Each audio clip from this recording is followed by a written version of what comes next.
Dexter Hastings here for bbcolumn.com. I'm at McHenry's bar, part of Nana's gym. I'm here with my pal, who used to be my foe, Malcolm Stowe. Malcolm, how you doing, mate? No, man, yeah. Good. Right, so it all started for us basically back in 2009. Friday the 13th, March, Friday the 13th. We're both on a show at the Cutthorpe Hotel, Merrihill. You're the home boxer, you know, story of my life. Always the away boxer. What a fight that was. Yeah, Start off our careers as unlicensed fighters. Good, yeah. So you had an amateur career, didn't you? Yeah, 10. 10. How many did you win out of the 10? 7. 7. So One draw and 2 losses. right, and for that show, you brought down a lot of support, didn't you? How many tables did you sell? 3 of them. No, 4. I was going to say it was a fair few. It was a fair few. Well, tables are 10, right? But yeah. So it was just a 3-rounder. It was on the undercard of Jason Lowe fighting for an Irish title. But I honestly think we stole the show with our fight because it was for a 3-round fight. It was a cracker. You know what I mean? And coming into it, like Dean had said, like, oh, you're a come forward fighter. He's made for you. This, that, the other. You know, Dean's a bit of a liar. You are a come forward fighter, but you weren't made for me. Yeah. So what were your thoughts on that fight? What were you thinking? Just put a show on, honey. You know what I mean? You have to fight. You don't stand around.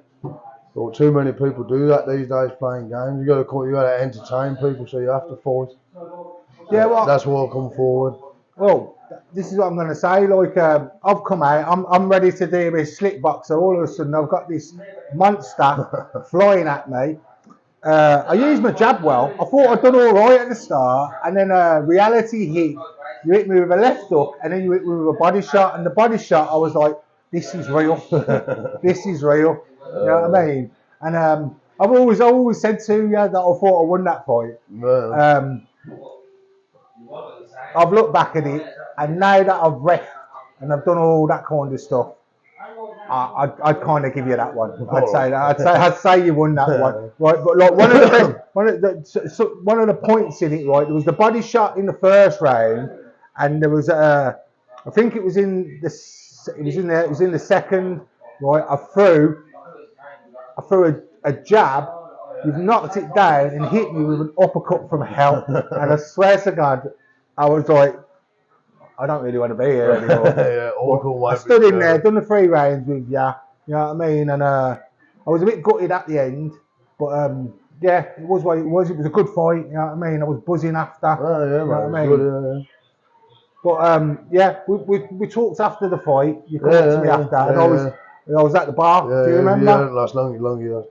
And this is where I knew from this point what a geezer you were. And this is not blowing smoke up your eye. You walked up, you went, all right, how you doing? Great fight.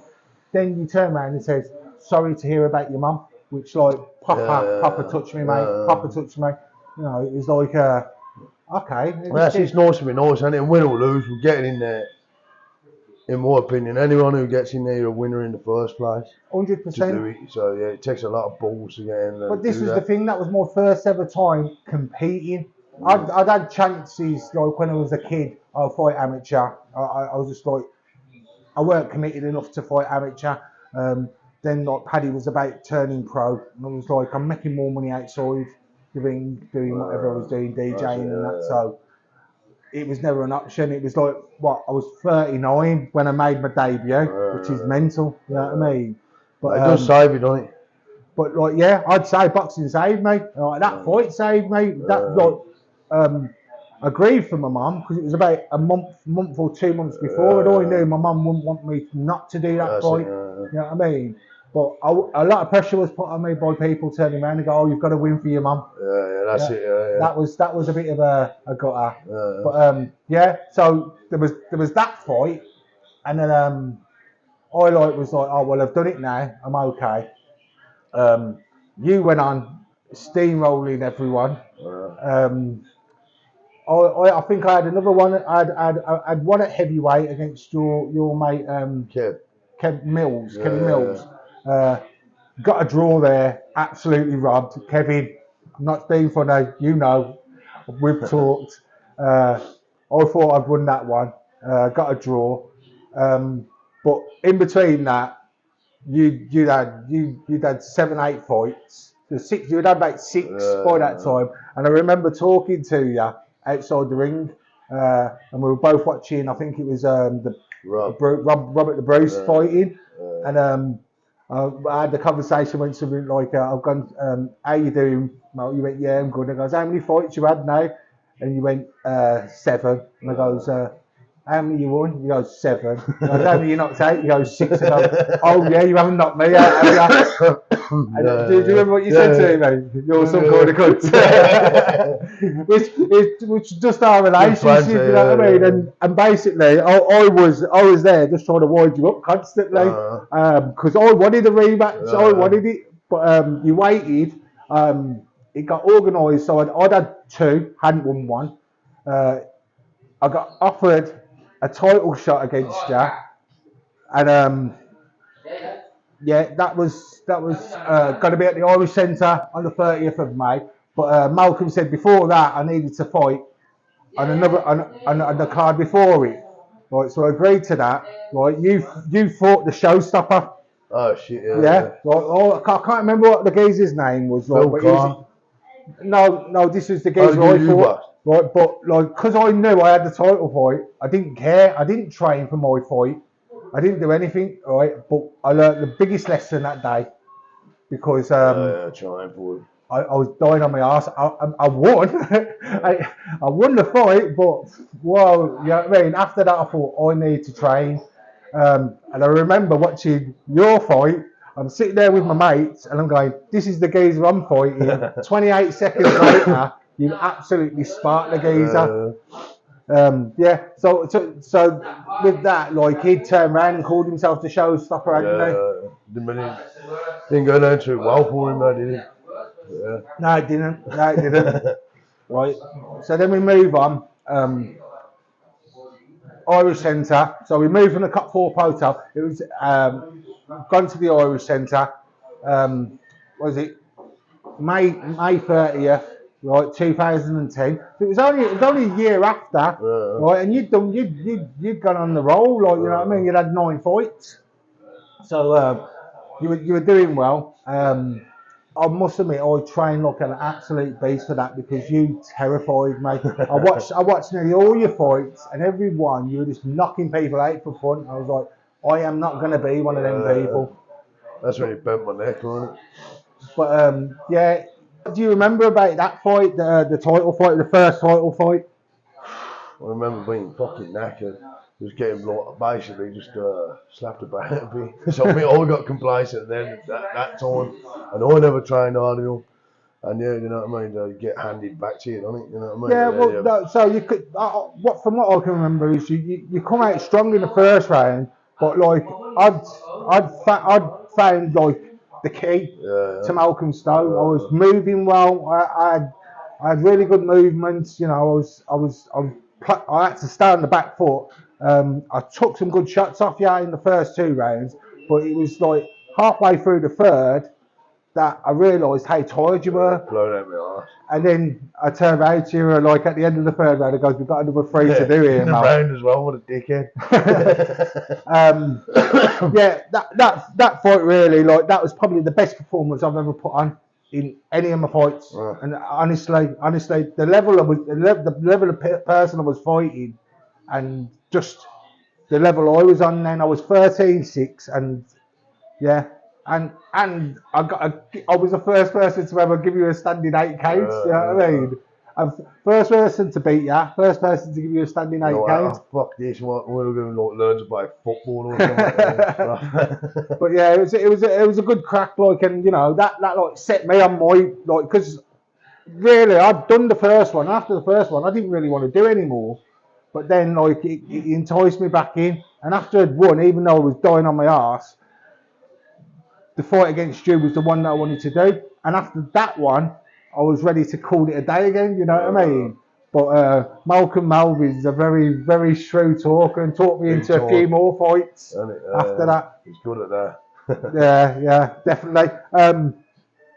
So we kind of separated then, like you know what I mean. We still chatted, we still met, met up with I think each he was other. badging on your side, doing your thing with. I can't remember who it was. Yeah, but there was a lot of what's his name?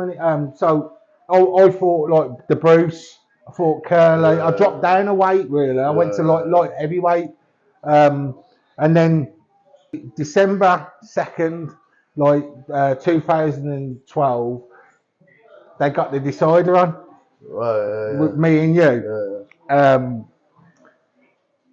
The one he got me in. And do you know where I got that from? One of his mates. About 2 years ago, I was at a boxing show, and he come up to me like, and we was talking. He's going, "Oh, I've seen you and Malcolm box this, that, the other." And I goes, "Which one you saw?" And he paused, looked at me, and goes, "The one he got you in." Fair enough. Yeah. But that's it. I did the same as what you did on the other fight, because I was like at a loss, and I thought, "Oh, fuck this." So then I try and look a demon. I've got to say, you come out, you were chiseled, mate. Do you know what I mean? I was like, I didn't. But the thing was because I thought I'd got the key. To unlock the door. I thought, do you know what? I'll just do this. And the mad thing was that I was going to do what I'd done last time, box on the back foot. Yeah, I mean, try and be as slick as I can, not get hit, not get hit clean. I trimmed down because I'd gone to light heavyweight. I was always light then, 13-3. I think I went into that fight. But on the way out, for some reason, I thought, do you know what? I've got a plan, and I made the plan up as I'm walking to the ring. I'm gonna stand in the middle of the ring. I'm gonna have it with him. He'll be shocked. He smiled at me. and the dig. Can you remember the punch you hit me with? Yeah, man. It was like a left hook. It was right hand to the body with a left hook, wasn't it? A left hook come uppercut. It's the ones that you don't see, and I did not see that one coming. And I always remember, I don't remember it because all I remember is looking up off the floor with someone hulking over me. But when I've seen it on video, I fall like a tree, and somehow I managed to get up. Christian Bailey's there counting me, and he's going, "Are you okay?" I turned around and going, "Yeah, I'm fine." I'm looking over Christian's shoulder, and you're in the corner. I'm like, fuck. And then Christian's gone to me, walk forward, and I've done a little Elvis dance with my leg, and he's gone, "That's it." And I went, fair enough. But it kind of shut me up. The cocky prick was shut up then. But we had a wicked drink after that. Yeah, man. We sat there in the Irish Centre for the rest of the night drinking, man. And you know what I mean? We've been, well, do you know what? We never saw each other all the time, but when we were at the shows and we were always there, you'd message me about people who were fighting and stuff like that. You know what I mean? Well, you filmed loads of mine, didn't you? Anyway, but you didn't have to. There's the ones where you're going, "Oh, I'm fighting him. What do you reckon?" And I'd go and I'd have a look at him on YouTube and go, "Mate, come on, you're gonna smash him." You know what I mean? So 2012, you're kind of curbed my enthusiasm for boxing altogether. I think I might have had one or two more after. No, I think I had a few more, but I just stayed away from you. And then you retired after you lost against Tommy Hench. You know what I mean? When you lost, I didn't retire. I didn't retire. I just took a back step of it. You know what I mean? That was a fucking. It was. You know what?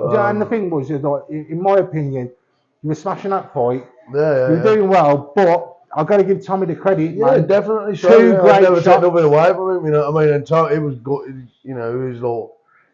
He looked up to me, and then he done me, and it was good to him. It was good for him because he looked he still plays it now. Yeah, he looked up. He looked up a lot of me through all the fights. You know what I mean? And he was like, "How do you do this? How do you do that?" And for him to drop me was like, to him, it was just a good feeling. Did you know what? And even after that, I just walked onto one. There you go. That's it. That's life.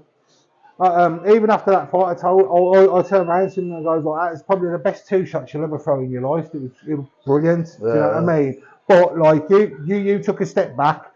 I started a new career in care, so I thought I can't be doing this boxing thing, and I lost my fight as well. So it's the kind of end of a era, you know what I mean? And I think it was like two years after I'd went to a boxing show and I seen that Mike Quinn, right? He was unbeaten at the time, and I was pissed.